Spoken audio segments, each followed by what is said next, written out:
Hey, good evening. I'm Courtney West, And I'm Princess Roxy. and welcome to the Playground After Dark. Yes, so this playground is created so that we can talk about all the things that we like to do after dark. Whatever taboo that is, whatever kink that is, whatever extracurricular activity that might be. There is no subject that is too taboo for us to talk about. We're here to So, color with all the crayons and all the lines and figure out which line is what. So, thank you for joining us tonight, and we're going to get into it. So, tonight we're going to go over, Princess Roxy likes to come up with the most of the most of the most. She's just so extra, and I love it. And so, we were talking about it, and we are talking about, the difference between what is a fetish versus what is a taboo. And she asked me, do you know the difference? I'm like, not really. And so, we're going to hit you this week. We're going to really go and dive deep into the fetishes. And then next week, we're going to hit them taboos. So Miss Princess Roxy, ma'am, what is the difference between a fetish and a taboo, boo? So, so the new word they're using now for taboos is kink. So remember back in the day, there was like that HBO Sex After Dark, and it was like all things taboo. Yes, honey. I used to watch it because we didn't have HBO. So when it would come in that different color. So if you would change the channel over, you could watch it. Gray squiggly line. Yes, it was the gray squiggly, but it was a little green. So yes, I would like watch that real sex and all the things. You'd be all little under the blankets, like. So yes, I know it well. So I feel like that's kind of what set me on this path in life because we had HBO. So for the movies. I love it. Like I felt like if you were like really like the dirty people got HBO because it's like it's about the movies, it's really not. You couldn't wait till it turned midnight so you could watch. Like I was obsessed with real sex because I was like, that's what I want, like, because I didn't understand the idea of sex, but I'm like, if this is sex, that's the kind of sex I want. Because I thought it was cool that they had like the black vagina monologues, and then have people like different stuff with leather and stuff. I was like, what is this? But also, if you had Cinemax, y'all were the real. So Cinemax, yes, you had the Cinemax, the Skinemax. Remember, it's the Skinemax. Yeah. But I always thought it was interesting because it's soft porn. So you would see them like, like no one could really like give like head, but they were like, yeah, in the spots. Of just the top of the head. Yes, and then like, and her head was all up in there. I always wondered, were they really hard at that time? Me too. And you never saw like their penises or anything. You would see the woman's head, and you could see her breast, but you could never see and any their other. Always like buried in the lap. So I always found that amusing, and there's usually a blanket with it. So I'm just like, And actually, was it in early 2000s, mid 2000s? They came out with that movie Pirates, which was like a spoof of Pirates of the Caribbean, but it was yes. And they had like, this is when Blockbuster was a thing for all y'all old cats out there. So you could go to Blockbuster and rent this basically on VHS or DVD because we still had VHS back. And it was softcore. Like, but the thing is, it was also a hardcore. So they filmed softcore scenes specifically for this Blockbuster friendly version because I rented it. So I never rented it, but I went to Farravilla and Cocoa Beach, and I saw the boat, and I was like, oh, that's so cool. And Farravilla is like the biggest sex toy shop ever, and it was such a cool experience to be able to see the boat. But I've never like really. I heard about the video, and I was like, oh, I'm gonna watch that. But I remember going over to Blockbuster, you had to like try to sneak over that section because you're like, you didn't want anyone to see you, so you're like. Who didn't want anyone to see them? Listen. I was that kid. I'm proud to smack that card down on the table. I'm 18 years old.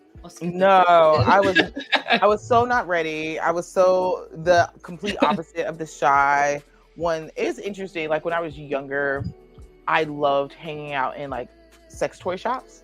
And I'm like, I was in high school, but I looked like I was older. And I was like, this would be the coolest job ever. Because I was just like, I loved all the toys and all the things. But you couldn't let like your mom know where are you hanging out. So she's thinking like we're going down to the beach. And it's like I was really hanging out with the sex shopping.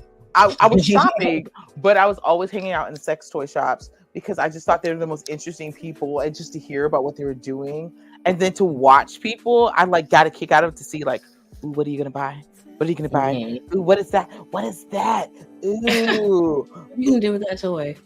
Right. It's like, so I would go and watch them. Like it was kind of like semi-stalkery, but like I would watch what they do, and then I'd come behind them and look and see what that is, and then I would ask the person like, hey, what is this? What does that do? How are they going to use this afterwards? Mm-hmm. So I've always been like an interested sex nerd, but I, in a way of like, you couldn't like share, like, shh, what do you do? And so out of my friends, like we all were like private school kids or super church kids.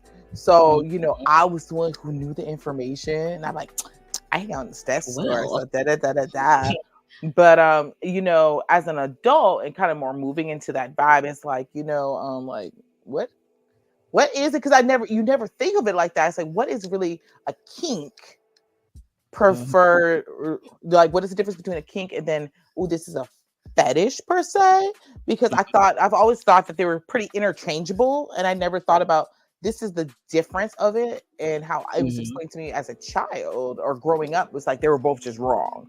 So you shouldn't have a fetish. You shouldn't have a kink. They're both taboo. They're right. It was unacceptable. Both of them were taboo. So I was just like, "What are you doing?" You only want to have sex in the dark, missionary, with your husband when you're trying to procreate. Right, and anything more than that was not acceptable. But then it's like, well, what if I enjoy this for sex, or what if it's like, you know, I thought that, you know, laying there, you know, like you're watching these movies, they'd be like, ooh, let's make love and be all, yeah. The pornos for women now disgust me. I just was so not that person. Like, who is getting excited about, oh, stroke my hair while you rubbing my face? Yes, tell me you're so beautiful. Touching me. I'm almost there. I'm like, please don't do that. Bend me over, pull some hair, do some things. So I've always like found that very interesting. So when you asked about that, it's like, is that my kink? Is that my fetish? Or is it just like, I just never got it into it. As like, as women, they always put it like, we're supposed to like this light, meek stuff where it's missionary and you're there, you're just taking it all in. I'm like, if not your harlot, your Jezebel, the woman in red. And I'm just like, this is boring. Number one. Two, he's sweating on me because they be all in it, and then it's like you're on the bottom, so they're dripping down. I'm like, that's all into like, you're like, could you make less of all of this? Like, I just like, or if you're gonna do all that, let's do some fun. Bend me over so I don't have to watch it. There's a way to growl when you're on top that is appropriate versus those weird orangutan grunts y'all are doing. So I don't know. I like a good growl. If you're like, I'm like, oh, okay, come on. What else? So I like a good growl, but I like it from. I don't feel like I need to look at you.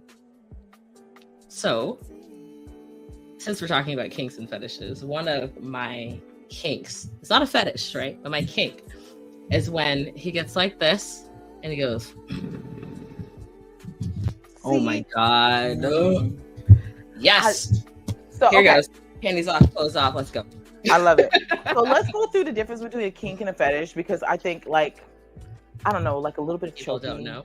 It's because people don't know. Because it's like, you know, people in that moment, you just caught some people because they're like, is it the growl? Is it the choke? Is it the both? You know, so, like, we need to talk about choking too at some point and how to do it properly.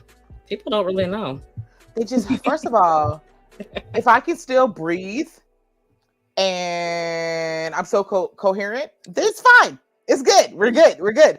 If I'm like, ugh, if I'm gasping and you're trying to talk to me and ask me questions and I'm like, I'm dead. Then it's not fun. So it's like, but I feel like the natural thing is to, like, if it's too much, you're like, not like, yeah, no. I'm telling you, it's a no-go. But as long as I can breathe, and I don't need like crushing pressure, but I need something that's like I need to know. Well, you can do crushing pressure. You just have to know what you're doing. No, you can't. I don't want. No. The I problem like. is people do crushing pressure too low, and they really are crushing. I don't need crushing pressure. I need a general hand of comfort. Of hey, stay your ass right here. I think that's sexy. And listeners and viewers, one of these days I'm gonna have her on camera for y'all to see, and then she's gonna change that tune. Okay, I just want y'all to know because I used to be a professional dominatrix for 10 years. I know what I'm doing. Look here. We can't be people on camera. That's a whole different kind of show. That we'll do it at the end. We'll do it at the end so she can go talk to her husband afterwards. Or maybe I'll have him come in and do a tutorial. We'll do that instead. He might enjoy that. I mean, you have to teach people how to choke, though, because the problem is if he learns that, you can never act up again, because he'll know how to handle you. That man choked me all damn time. I still act up. I don't be worried about that. I'm like, I'm like, that makes me act up more. I'll be like excited. I'm like, yes. I said, are we choking today? Okay. Okay.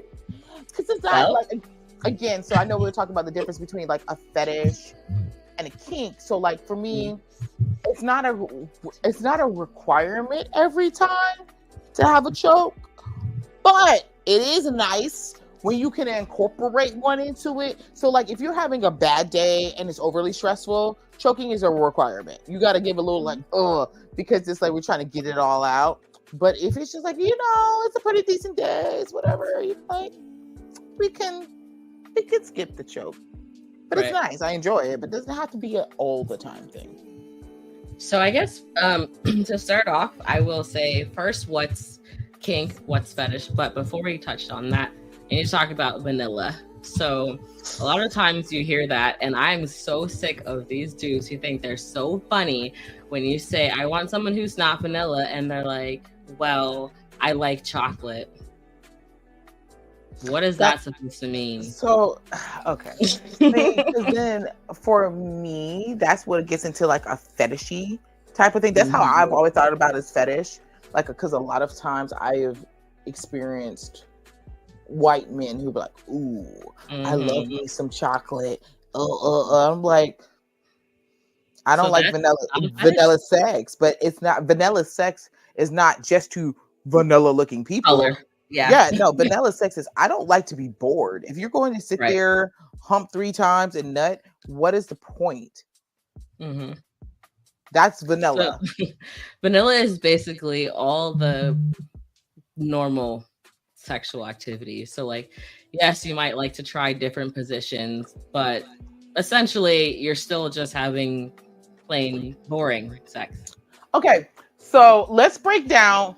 I think, okay, so let's be fair to people because they may not know that they're having boring sex. So why don't we break down what is quote unquote? No, because it's not fair, because people be thinking in their life, like, it's boring to me. It might not be boring to you. Right, because we got to break it down for people, because they be like, what do you mean? Like, he cuddles me and holds me close. That's kind of like, that's that boring ass shit. That's boring sex. What you do afterwards. So like, it's usually the stereotypical missionary, the normal bent over to the side. They have like their 3 good, maybe doggy. Right, they're good 3 stroke game things, and then the doggy is not the doggy. It's the like, there's no ass slapping or choking or hair pulling, none of that. And then usually the changes. Right. And the traditional doggy that they're talking about is not, I don't call it the doggy, I call it the chihuahua, because it's like, it's like, that's not like, I like holding of the hips and the slow humping. Right. It's like, if we're going to do it, I want the big dog wolf. I want you to bring the pit bull. I need you to do all of this back here that I've been doing hundreds of squats for, and grab it like you own that thing and like go to town. This little like, goodbye. I could have done anything else except this right now. Exactly. So it's like, and I feel like when you're talking about vanilla per se, you're talking about something that's a one-sided sex. So that's more of that super masculine, I'm just getting my nut and going about my business. That's like vanilla sex versus like cinnamon spicy sex. Vanilla light, as I call it. So like, if you're mixing it up, you're taking that time to like really your partner's just as into it that you're getting yours as they're getting theirs. So therefore, there's some ass smacking, there's a little choking, there's some hair pulling. There's, for the ones who into getting smacked around a little bit, that's where you're taking it to, like, now we're putting some chili pepper on it. We're putting the drizzle on it. I need you to do some stuff. But it's like, if I gotta just lay there, you done bust a nut and be like, okay, this is for procreation. I'd be like, that's good definition. I feel like vanilla sex is the sex you have for procreation. Like, yes, you're enjoying it, but really, like, the end goal is to get pregnant. But like, vanilla light is like, we are mutually enjoying this act together, whatever that looks like, no holds barred, like, we're doing it. I like that vanilla. But that sounds like that sounds like vanilla on a diet. What do you got, vanilla light? Because you're doing a little bit spicier things. Maybe it's like Madagascar vanilla. Maybe right, because I feel like vanilla light pods in it. So vanilla light to me sounds like something, and no shade to anyone, but that sounds like Catholic sex. Like, we're just here to lay here. That's vanilla. No, vanilla light is like, there's like the blanket in between, like in cults and stuff, you have the little blanket and you're just like, the modesty curtain. Right, we're not touching no bodies. We are just in to win. Imagine. Like, we're in it, hit it. How do you enjoy sex if you can't touch? So, but because sex has been in a lot of different, religious contents and everything else, sex is not supposed to be enjoyable. It's for procreation. The Bible says in Leviticus, if you're curious, the letter to the Levites said, a husband and wife should never withhold sex from each other unless for religious purposes. And since, obviously, if you're having sex for husband and wife, it's not just for procreating, it's for enjoying each other so that your mind doesn't stray. So and I think that depends on how you were taught, because a lot of times that same thing has been taken as to force women that you have to have sex with your partner. You don't have a choice. If you don't want your partner to stray, you have to have sex with him no matter what. But there's nothing spoken about enjoying the sex. And so for me, I always think about, being in church, and back in the day, it was like when they talked about sex, there was nothing about enjoyment for a woman for sex. Even when it came to men were allowed to sow their royal oats. Women, you were supposed to be virgin, it was talked about. We just weren't allowed to read those chapters, but it was in Song of Solomon's. That was literally a letter to his partner about how he enjoyed her body and she enjoyed his. However, that being said, again in Leviticus, it says husband and wife. Right. Not us fornicators out here who's doing the things like, not husband gets to force the wife to have sex even when she doesn't want to. It says husband and wife, because people will like to read into things that are not there. But the entire chapter was about mutual gratification so that they both do not stray. Okay? Because you may want to have sex with her, but if you haven't wooed her up here, it's never going to happen down there. And she'll go find someone else who will. So, these new people do, because they think in their minds a lot of times they're not going to go anywhere. We're going to stay and we're going to be faithful, and it's okay to not have their interests of fetish and kinks. And I feel like a lot of times as women, it has not been talked about. But even, let me take that back. Even for men, I don't think that a lot of times that we are allowed to express our fetish or kinks to our partners because of sometimes how we were raised and the religious connotations to it. It is not a safe thing to go into our fetishes and kinks. It is about, I'm supposed to have missionary sex. I'm supposed to have vanilla light sex, have babies, be a good person, and that's it. And that anything that's dealing with fetishes or kinks is debauchery. And so, it's about, we're a new generation. We're trying to about last week. That's true. And it's about, what is that? So let's hit into the fetish. So give me the definition of a fetish. So the problem with fetish and kink, where people tend to get confused, is that they use those terms interchangeably. And while there is crossover, they're not interchangeable. Okay. So a fetish is something that you have to have in order to be sexually aroused. Okay. Whether it's mentally sexually aroused, physically, but it's something you have to have. Okay. So, for example, do you have a fetish? Yeah. My fetish, it's a little weird, I guess, for some people because I'm so pro-feminist. But on that note, I have to say, feminism is being you unapologetically. People try to pigeonhole what feminism is. You have to be stronger than a man and blah, blah, blah. Feminism is however you say it is. Just like your sexual orientation, your gender, everything, the way you self-identify is whatever you say it is. For me, feminism is knowing that I'm a princess. I expect certain behaviors from my partners. If you don't treat me that way, then I'm gone, right? Okay. And if you treat me like a princess, I will willingly submit to you. But only if I feel like your masculinity is stronger than my femininity. Okay. So your fetish is being dominant submissive. Men. Okay. So it's like you like to be submissive with dominant men. Those alpha males who take charge. Like I had a guy say, you are not allowed to open your car door. Not, I will open it for you, but you are not allowed to. I will open the door for you. Okay. I messed up and I opened the door and I immediately closed it back because I remembered. And I sat there and waited. He came around and he opened the door and he reached in to grab my hand to help me up and kissed my hand. Oh. That is a dominant man. And that right there, that's my fetish. That is what sexually arouses me. Men who are naturally submissive and wanna, that's not to say like a caretaker man is not dominant too, right? Because there are caretaker men. My partner is a caretaker male. But at the same note, if I don't eat a meal, there's hell to pay. Okay? So, and he will let me know that he is very disappointed in me. And that does it for me. Like, I'm gone. Okay? So, that is the fetish. You need to like, girl, you better eat this plate of food. Okay. He said, did you eat today? And I'm like, oh, well, something happened. Why did you not eat? Well, because that's not really an answer. That's an excuse. So you like to be put in I your have place. Nothing to say. Yes. Because I'm bossy. I've been bossy since I was like 3 years old. As soon as I can talk, I was telling you, put that toy over there, not over there. Like, I need someone who I feel is stronger than me to let me feel safe enough to let go of that mantle I have to carry every day, to be that strong, proud Black woman who demands respect when she walks in the room. I want to come home and feel safe.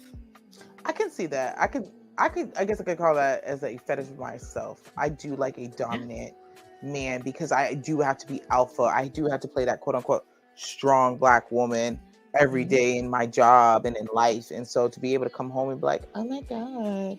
Yes, daddy. Right. Like, you know, you say. I am a brat too, so I do act up on occasion, but it's all in fun. A little act up I think is normal if you're not acting up a little bit. So like I like a dominant man, but at the same time, you're not gonna just tell me what to do. I kind of like to work for it. So it's like that punish reward thing. It's kind of nice. I'm like, you know. But I mean, you can also, so there's a thing. So some men find themselves in dominant roles in their life and they assume that I am dominant because I'm a police officer or a firefighter or in the military, like someone who has like, you know, balls of steel. However, it doesn't necessarily mean that you're a dominant man, because how you carry yourself at work versus how you carry yourself at home are two different things. I cannot tell you how many doctors, police officers, lawyers, general contractors paid me to abuse them outside of work. Well, you know what? That kind of makes sense, because when you have all the stresses of the world always on you, you're always having to be alpha. It's nice to give power to give to someone else. You can submit to someone else and allow them to run you. And I can see the allure of that. So, you know, okay. I can give you that piece. Okay. So, you know, when we're getting into the fetishes of the fetishes, I know that you said that you had an A to Z of the fetish. Okay. So these are more so, instead of fetishes exactly, because we did talk about what you need to have to sexually arouse you. So these technically are fetishes, but they are also what you would consider a sexual orientation, right? Because those do tie in to your fetish. If you say, I am pansexual, which we'll get into that, but that means that you are attracted sexually to all genders, all gender identities. Doesn't mean it has to be a man identifying or female identifying person. They could be non-binary, they could be intersex, they could be trans. It doesn't matter. If you're pansexual, you like the person, not the package, right? Okay. So that's the difference between bisexual, because bisexual is like, I like a man and I like women, versus pansexual is like, I like them all. Right. And there are, I mean, pansexual and bisexual have been used interchangeably, because there are some people who identify as bisexual who are okay with trans partners. Okay. But then there are others who are not. So I prefer to use the term pansexual. While I have never had a trans partner, I am open to having one. I'm not against it at all. Okay. Yeah. So with that being said, let's go over to my little, because I'm a nerd. I love notes. I take notes all the time. So the first one, Notes 101. Oh, I love it. I love it. So actually, this list is from the Kinktionary on FetLife. I love FetLife. I'm on there. Good luck finding me. It's not that hard though. So let me know before you get into the kink, what is FetLife? FetLife is a community. It's like social media for people who are outside the norm.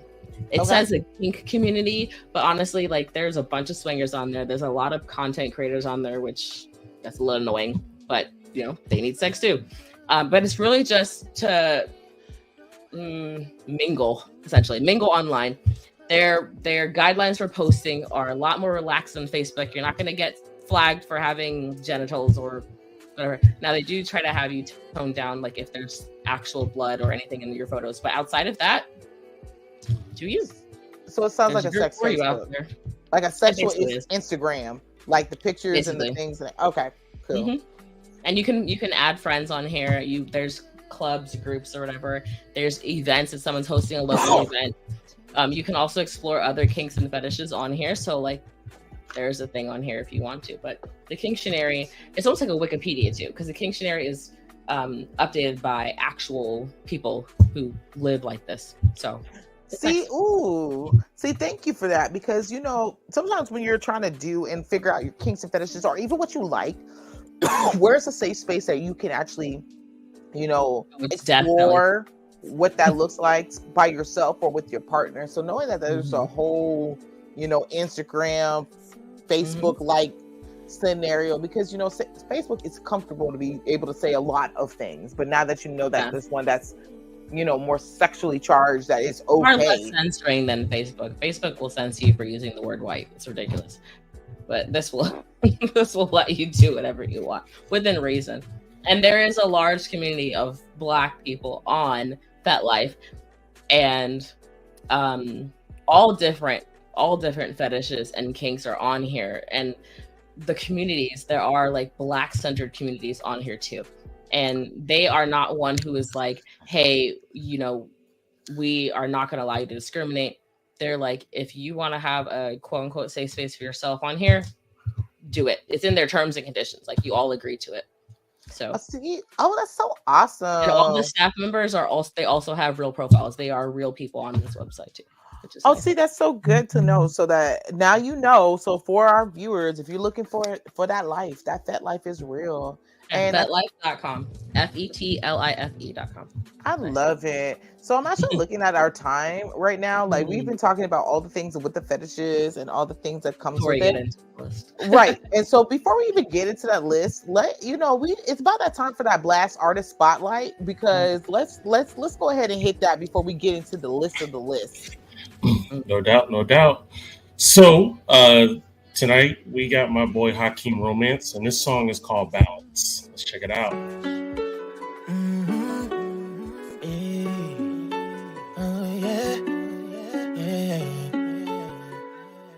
SOE. Hey, look. You done put some things that's heavy on my soul.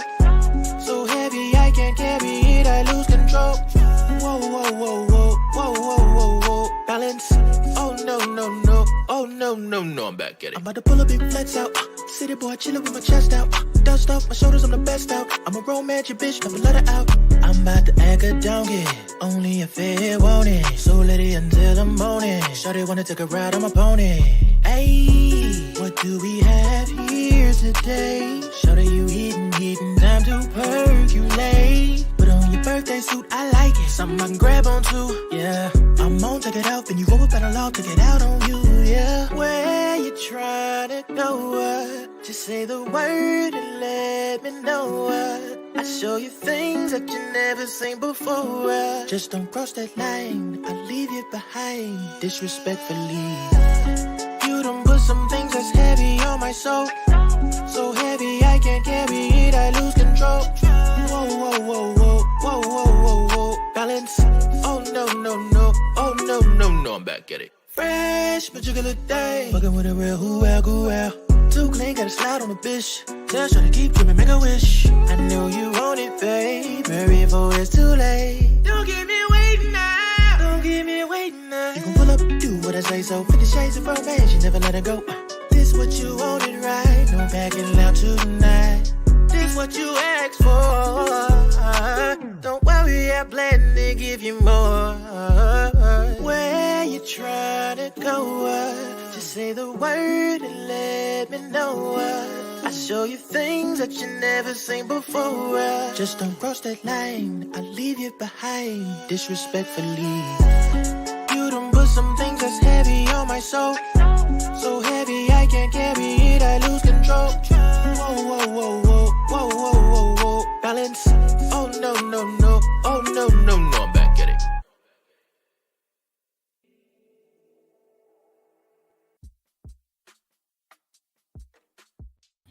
And that was Hakeem Romance with Balance. And if you are an independent artist or a spoken word poet that's looking for some exposure, you can go to blastmusic247.com and register for free.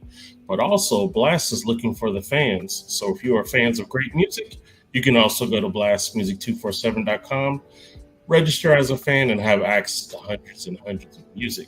Blast is changing the industry one artist at a time.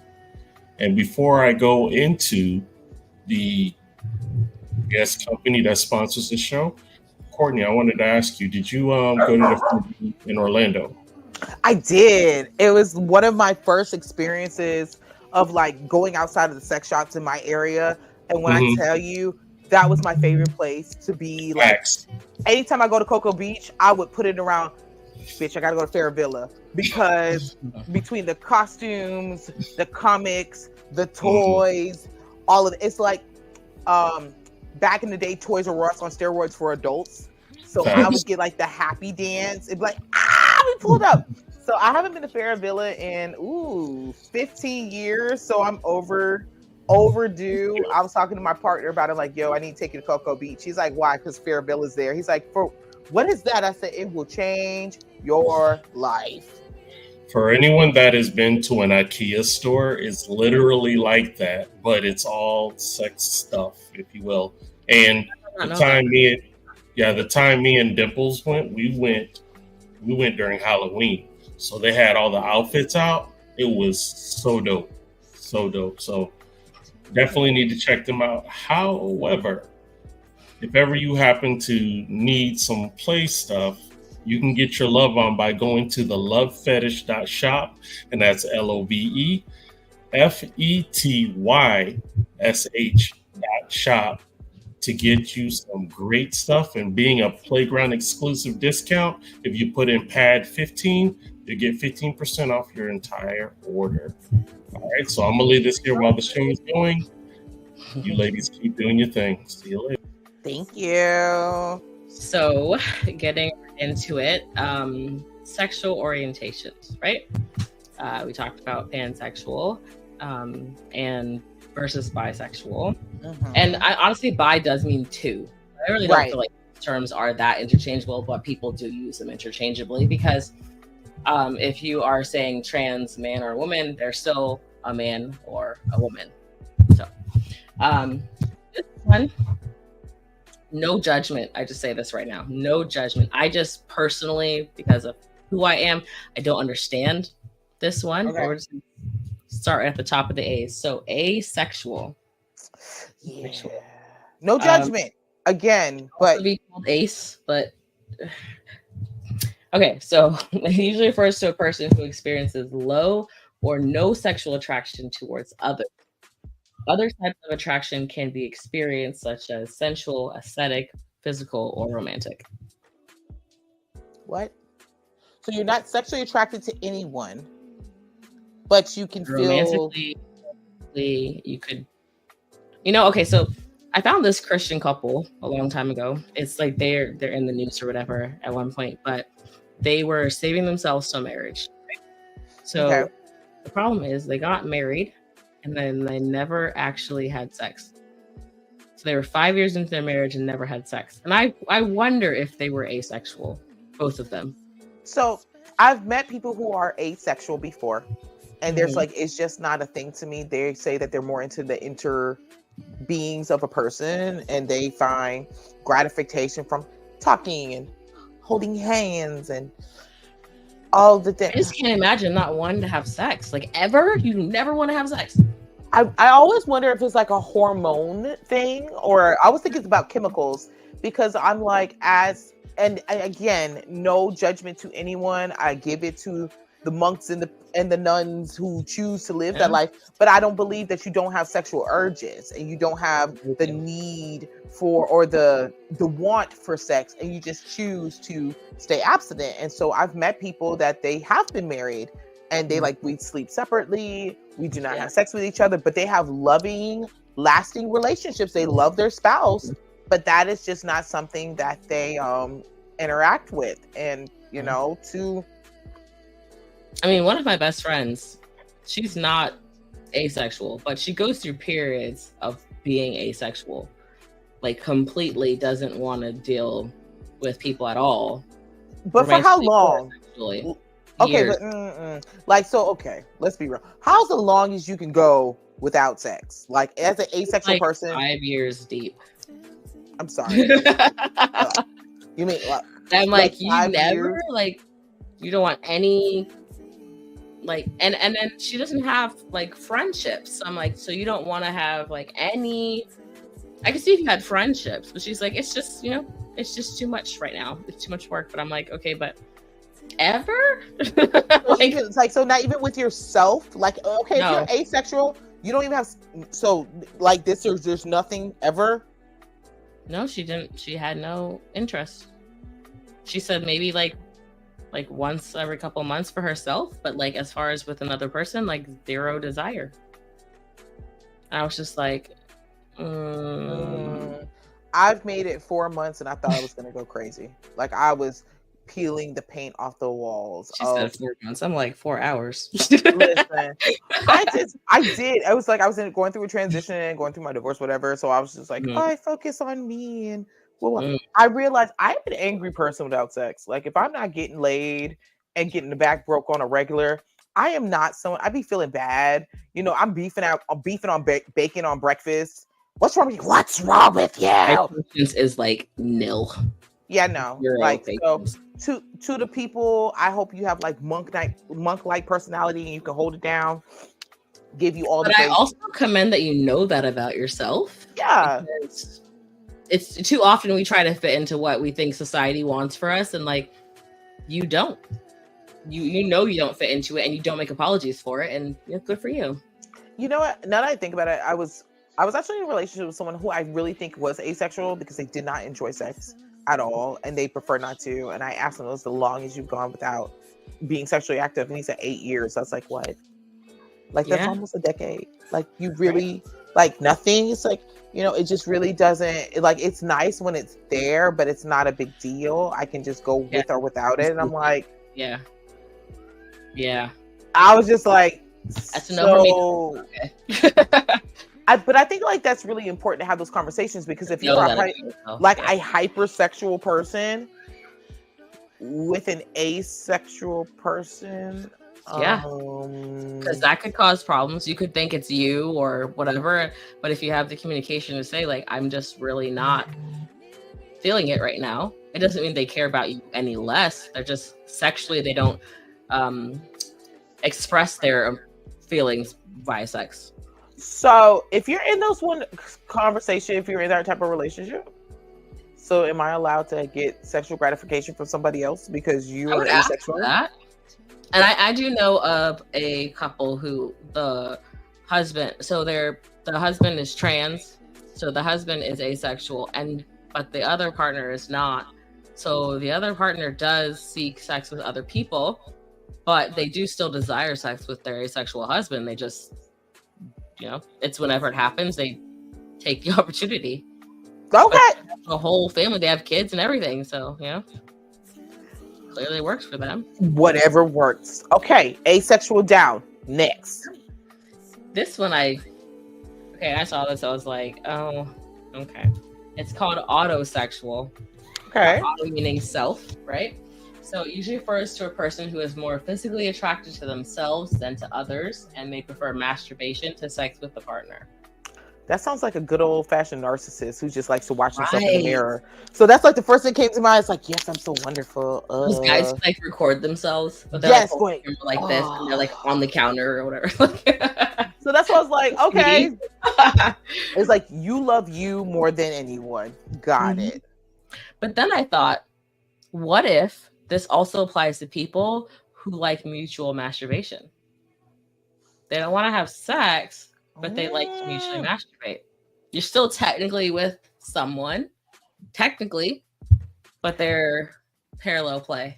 But but with parallel play, I feel like I'm watching you getting turned on by watching you, and you're getting turned by watching me. It's not so much based off of myself.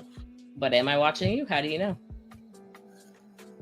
That's true. Hold on. But am I watching you? Just because I look over there, to me, because what if I'm looking over there to see that? Because what if I'm like an exhibitionist, right? So I'm masturbating, and you're watching me, and that turns me on even more that you're watching me do it. You're watching me enjoy myself, but not that we're doing it together. All right. That's a new one for me. I see it. Okay. Again, that makes me think of the frat boy who's in the mirror, like the guy who's watching, like lifting weights, going, ugh. Yes. Same thing. Same concept. Those bros at the gym every now and again. Yes. Just like, you can do that at home. So I'm that person who always thinks that when I see you in the gym running, or you're in the window and you're doing your curls and your phone's there, I'm like, you do that at home. My trainer was standing next to me, and this guy said, "Hey, bro, can you move out the way?" And he was like, "Oh yeah." He's like, "I'm trying to look at the mirror." And he was like, "Oh, no doubt." And when I looked over, he's got the camera on himself in the mirror while he's lifting weights, and I was like, "You could have just sat at the bench in front of the mirror." Listen, he is in love with himself. He gets his strokes in wherever he can. So, but at least now we know there's a name to it. Okay. Autosexual. All right. And, autosexual. On the topic of sex, like kinks versus fetishes, if you are an exhibitionist and you like to perform for other people, that's a kink. It doesn't necessarily mean it's a fetish. It becomes a fetish when you cannot have sex at all because you're not aroused unless people are watching you. Okay. And those people usually go to jail because they're flashers, just so you know. Just saying. So that is not what I thought. That was not what I thought you was going to take it to. Okay. Go to jail. or maybe those are the people who like to have sex outside. And it's the only way that they really get turned on is knowing that they're outside. Usually to jail at some point. I think if you're smart enough and you know where you have to have if that is your lifestyle, you need to go scope out your community safe places, and find safe places like, so tonight we're going to go in and we're going to go downtown. So you have to pre-scope out the places and then check out which angles are safe to have sex in those spaces. So you got to be like the right clothes. Where can you bend down and stay down for a little bit? Or where can you drop down and get your ego on, and therefore no one can see you. So I think it can work, but you just need to be stealthy, learn the perimeter, and then also have some good cop friends. So you can call somebody and be like, hey. So, What I was telling you about. I think, you know. So locally, if you are in the Tampa Bay area and you are an exhibitionist, you can go to a club. It's called Eyes Wide Shut. It is a swingers club. They do have a group playroom, so you can play in there. A lot of the adult theaters like Fantasyland and in Orlando, there's Secrets. You can play there and be watched and be safe and not get arrested. So don't go out. Don't get arrested, y'all. Just don't do it. Be safe. Do your research. If you're going to be out there busting it open, look at your surroundings. Don't be busting it open at the pier. Don't be busting it open in the mall. Or nowhere near children. Nothing weird. Just keep it. Yeah, so okay. And then don't think it's safe to go to the playground at midnight and be like, ooh, I'm doing it on the swings. You're going to jail. You're going to jail. Don't do that. $100, yeah. Don't do it. This one I like. My friend that I was talking about earlier identifies as this, but and we'll talk about it later, but there's sexual orientations and romantic orientations. So it's called demisexual, and they identify as a demisexual. Now, for me, this was a little hard to unpack because in my mind, I'm like, how can you be this if you like one night stands? Or if you accept one. So what is that exactly? So it is a person who usually develops sexual attraction after they've established a deep emotional connection. Yeah. So friends but how does that work when you have a one night stand? So, okay. Could you, maybe is there a definition of one night stand? It might be someone that they know really well and then they decide to have sex with them one time. So I thought maybe it would be like, it's a person you talk to and you felt that vibe and you really were attracted to the person because intellectually or whatever, you guys meshed so well, or maybe you had the same hobbies or whatever, and you became like instant friends. Remember back in the day, like, you're my friend now, and that was it, you were friends. Like maybe it's like that. But that does happen. Like sometimes that's not so hard for me to unpack because I have met some people, especially when you're back in the day. Like, come on, think about your hoe days. You're like, yo, man, it's like an instant connection, and you're like, yo, you're.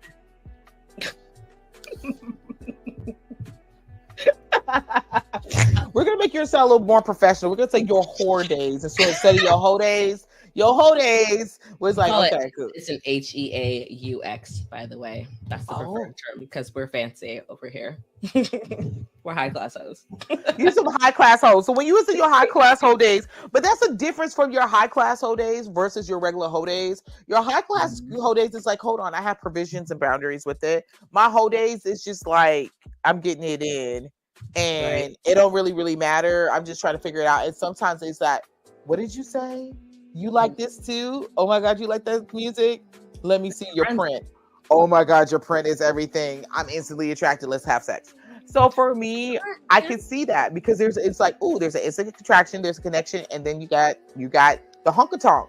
The hunkatonk is sitting there, and it's like, wow, or or other way around, you see the punana and it's just there and it's like, oh, it's pretty, and then let's go. And so, I could see how that can be a thing. Well, now remember, a fetish can be something that you need to be sexually attracted to, but people can have more than one fetish. So maybe being attracted to someone who is your friend is a fetish for you. However, there's other fetishes that would still allow you to be sexually aroused, which the imprint, or, they smell just right. And then those fetishes are enough for you to be sexually attracted to that person so that you could ignore the fact that they're not really a friend or have an emotional bond connected with. So you just touched on something like that fetish with smell. I think that's the thing. Like if you don't smell good, I'm not interested. If you smell, like smelling really good will get you some points. Definitely a fetish for me. You don't even have to smell good. You just can't smell bad. If you smell like the absence of scent, I'm fine. But if you smell really good, I'm great. But if you smell bad, it's over. I'm done. So there's something about a smell. Like, I am definitely a smell person. I be feeling for my partner because I buy him all these colognes, and I explained to him, I said, these are really not for you, they're for me. He's like, what? I said, I need you to smell. I love that you smell in different ways because those are different ways I'm going to attack you. So if I want to come at you, like really like, so I'm going to spray you down in this one, and I'm going to sniff you, and then I'm coming for you. So, you know, that smell thing. A person that smell good, you smell good. Like, I will see you in a mall and will come talk to you if you smell like, what are you wearing? Like, automatically, I'm now interested in you because now you smell good. Strangers, you smell. This is one guy. He was so cute. He's a little chubby black dude, and I walked past him, was like, damn. And I walked by, I was like, is that you? I was like, you smell really good. What are you wearing? He's like, oh, you know, like, because there's like twirling his hair. I'm sorry, it's awkward. You smell really good. Like, no, listen, really good. You can be ugly as all get out, or by the stereotypical what ugly is. If you smell good, I'm gonna say, hey man, let me tell you something. You smell delicious. Like, that's an automatic like attraction of, ooh, you're gonna catch my attention if you smell good. Because I'm like, you know, like those game commercials when you're like. Yes. Ooh, yes. I get those little what do they call them? The small spaces things in my car. When I look in my car, I'm like, oh my god, my car smells so good. Like, it's just immediately melt into the seats. Yes, it's like it's an instant like the turn on. It's like, what is it like? Yeah. It's just like all your everything, your endorphins, your everything just release and you relax, and it's the thing. So, we need to put a pin in that. I need to know what that's called because I'm like, what is it? It's like, do you smell good? You might. I'm sure there's probably something. Probably could find it, but you'll love this one because when I first saw this one, I was like, oh, okay, this is all about money. But it's fin sexual. So usually when you hear fin, F-I-N, you think finances, but it's actually fin refers to feminine in nature. So you are attracted to people who are feminine regardless of gender identity. Okay. You could be a feminine gay man, and as a man, you would be attracted to them even if they're not an actual female identifying person. Okay, so just someone who has that nice feminine soft energy, you enjoy that person. Okay. And I did read a profile recently that the guy said I'm attracted to femininity, and I was like, oh, you're finsexual. I know that term. Like, okay, I'll take it. So I think that makes sense. Sometimes you'll meet people, and I've met some men who are like, oh, I'm not gay, but I like feminine people, period. Soft and you know, just like there are women out there who are not soft. I mean, we see them all the time. They wouldn't be attracted to them. Listen, I have met some horde ladies where it's just like them because like I like masculine energy and like, but I've never been with a masculine identifying female. I've always been with like the girly girls, and so I'm just like, I'm really confused about myself right now because I'm really attracted to you.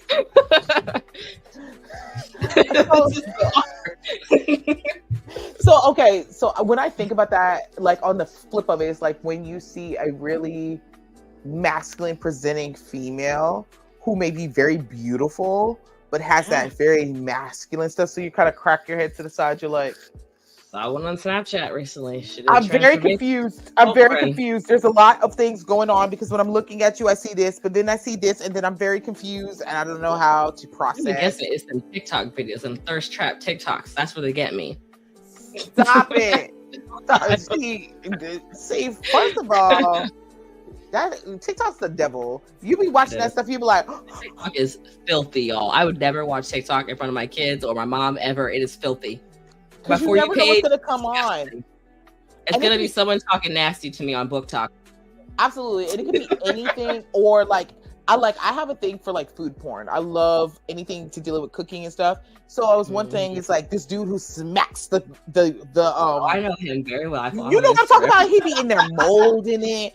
And his donut daddy, by the way. Yes, like he's smacking the dough and kissing it and then fondling it. And I'm like,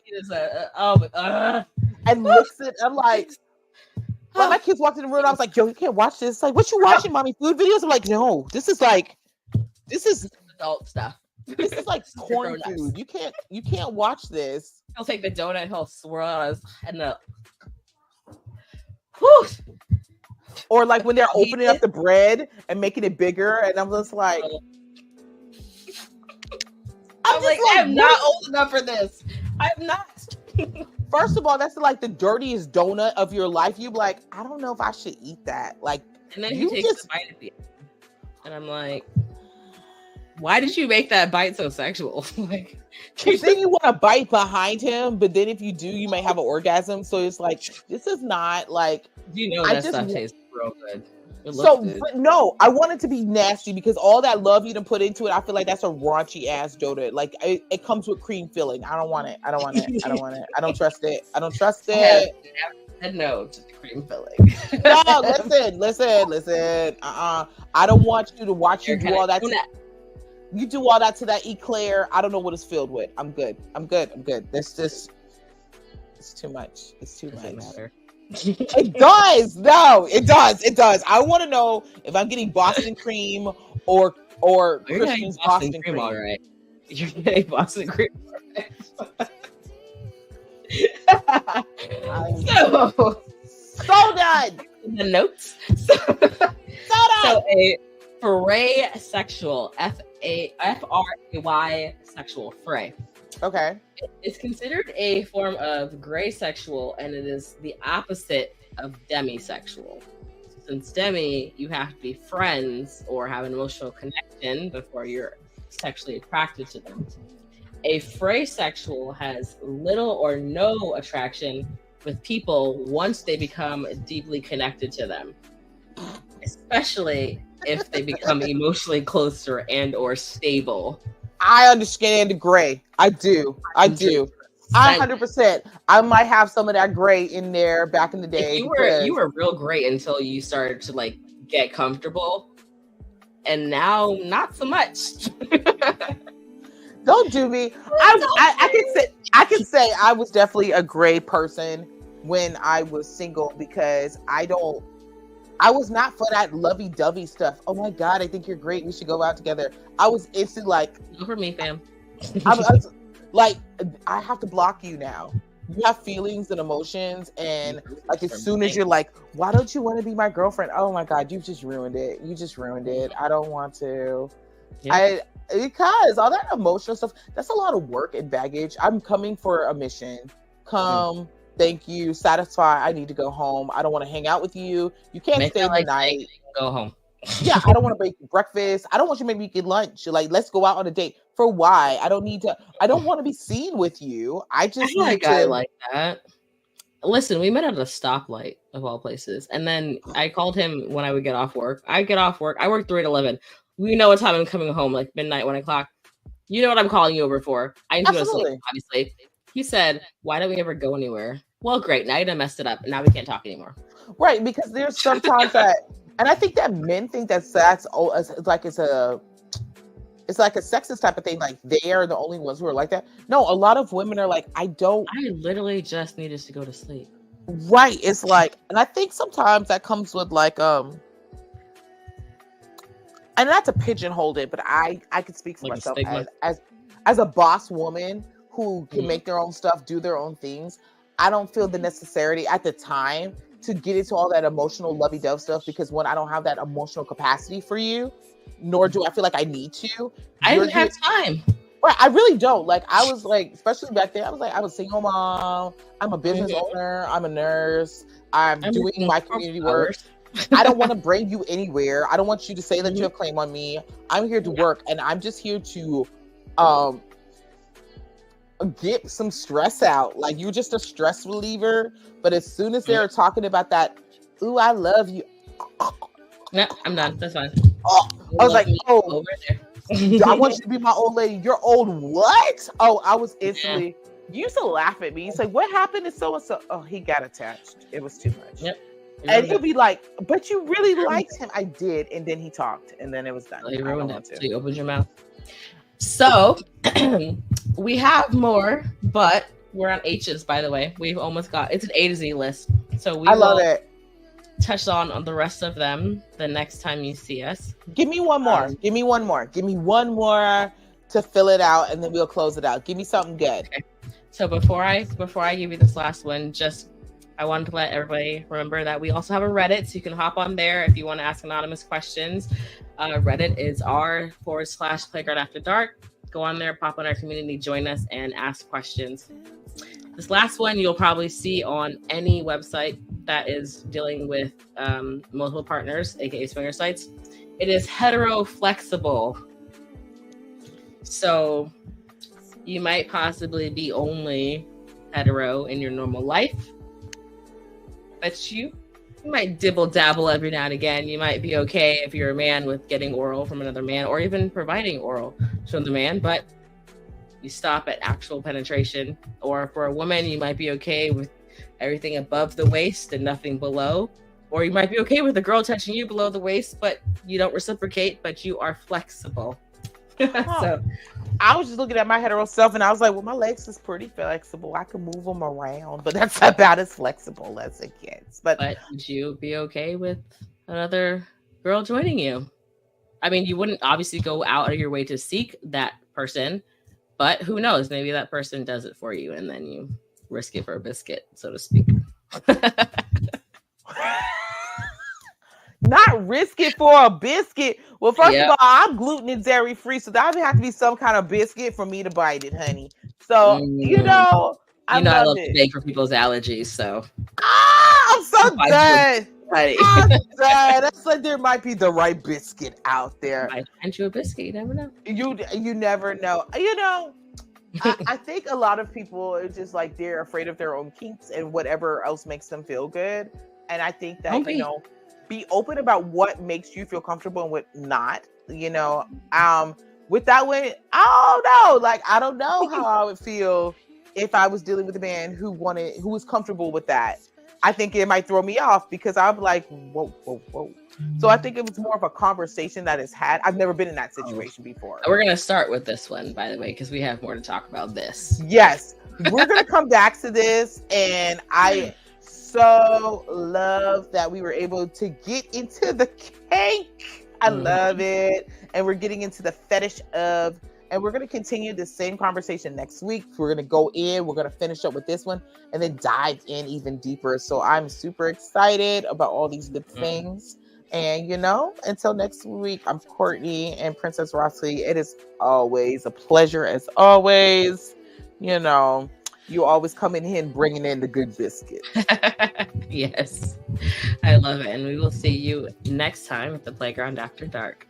All right, you guys have a great weekend. Have fun. Be pleasuring yourselves and go get you some toys. Y'all take care. Yes.